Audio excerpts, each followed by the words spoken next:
Ces tables rondes se déroulent en Seine-Saint-Denis. Bienvenue sur France 24. Une journée d'incertitude commence donc pour les Gabonais. En toute fin de nuit, la réélection d'Ali Bongo Ondimba a d'abord été annoncée. Une victoire à 64% pour un troisième mandat. Dans la foulée, des officiers ont investi les locaux d'une chaîne de télévision pour des annonces qui semblent relever de la tentative de coup d'État. Des militaires et des policiers annoncent l'annulation des élections, la dissolution des institutions. Le point depuis la capitale Libreville avec notre correspondant Ismaël Omiangze. Avec donc les résultats de la présidentielle du week-end dernier, avec les délibérations du Centre gabonais des élections, qu'on assiste en ce moment même à un retournement spectaculaire de la situation avec cet épisode de tentative de putsch en cours. Plus d'une dizaine d'officiers composés d'éléments de la garde républicaine, de la gendarmerie et des Bérets rouges font diffuser donc un communiqué en boucle sur les chaînes publiques appelant donc à l'annulation des élections, la dissolution des institutions et la fermeture des frontières. Ce groupe de militaires putschistes met fin au régime en place. Le CNTRI, le Comité pour la transition et la restauration des institutions, justifie son coup de force par une gouvernance irresponsable, imprévisible et continue, laquelle, selon le CNTRI, ne cesse de dégrader la cohésion sociale. Et Ismaël, avant de vous retrouver dans un instant, je propose d'écouter un extrait de cette déclaration tout à l'heure des militaires à la télévision à Libreville. Le Gabonais est garant de la protection des institutions, avons décidé de défendre la paix en mettant fin au régime en place. À cet effet, les élections générales du 26 août 2023 ainsi que les résultats tronqués sont annulés. Les frontières sont fermées jusqu'à nouvel ordre. Toutes les institutions de la République sont dissoutes. Voilà donc pour cette déclaration tout à l'heure sur une chaîne privée gabonaise. Ismaël, on le disait, cette annonce, elle intervient dans la foulée de l'annonce des résultats de l'élection présidentielle, d'ailleurs très contestée. La réélection d'Ali Bongo Ondimba avec 64% des voix. Quelle est la situation à Libreville ce matin ? Oui, alors qu'il est difficile d'avoir une idée nette de la situation globale à Libreville et peut-être aussi à l'intérieur du pays, mais ce qu'on sait, les premières alertes que nous avons reçues sitôt après l'annonce des résultats, ce sont des alertes qui font état des tirs à l'arme lourde automatique au centre-ville, des informations encore difficiles à vérifier alors que Libreville se réveille à peine, aucun indicateur ne laissait présager ce qui se passe en ce moment avant donc la publication de ces résultats. Ouais, Ismaël, difficile d'avoir des informations, d'autant qu'Internet notamment est coupé depuis l'élection présidentielle. C'est toujours le cas dans le pays ?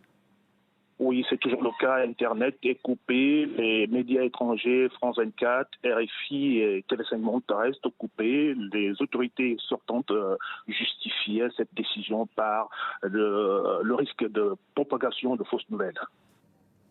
Voilà pour ce point réalisé tout à l'heure avec notre correspondant à mes côtés sur ce. Bonjour Stéphane. Bonjour Damien. On en parlait tout à l'heure ensemble avant ce journal. C'est pas la première fois, c'est pas la première du genre au Gabon. Début 2019 déjà, des hommes en armes avaient tenté de prendre le pouvoir dans la foulée de l'AVC dont avait été victime le président Ali Bongo Ondimba. Absolument.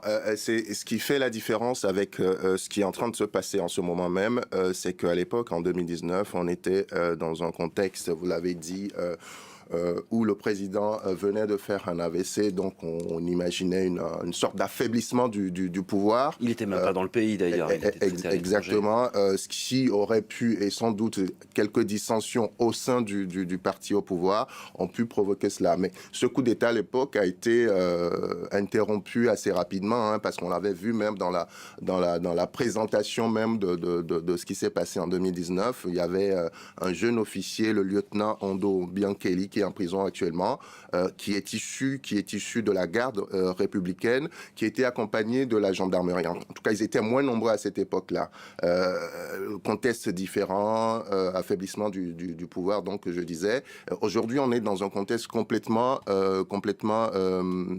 différent de celle de 2019 et qui est un contexte électoral, des élections tendues. On l'a dit sur ce plateau à plusieurs reprises. Pays complètement fermé, pas d'observateurs internationaux, pas de médias internationaux, Internet coupé.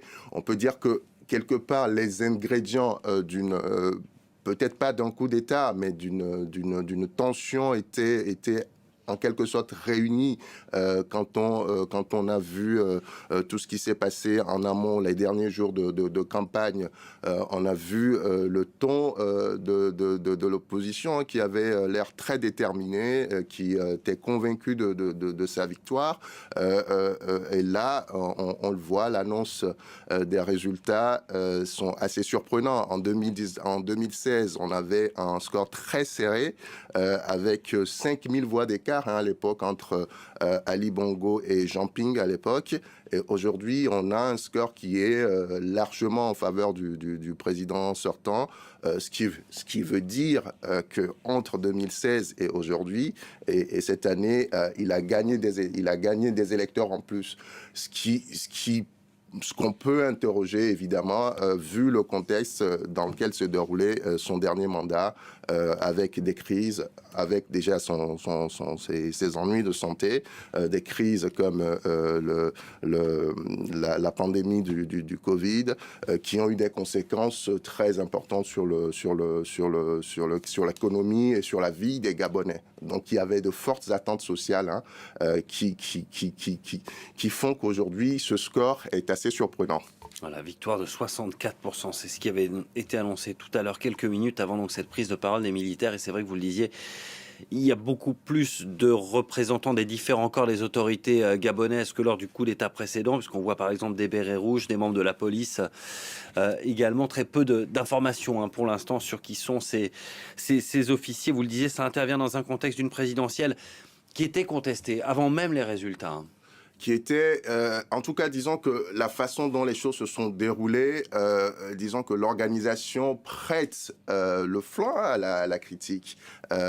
Quand on est dans un contexte aussi tendu, avec une élection à un tour, et sachant que quelques mois avant la présidentielle, la Constitution prévoyait une élection à 2 tours. Donc, il y a eu ce dialogue national, politique, en mars, quelque part par là, qui a réduit la durée du mandat du président et, dans la foulée, ramené un scrutin à 1 tour.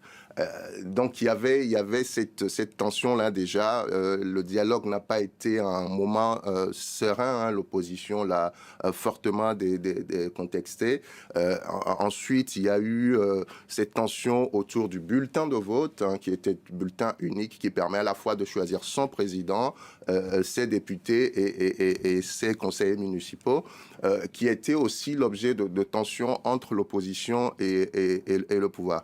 Et donc, on voit que quelque part, il y avait cette petite musique de tension qui commençait à monter juste avant le scrutin.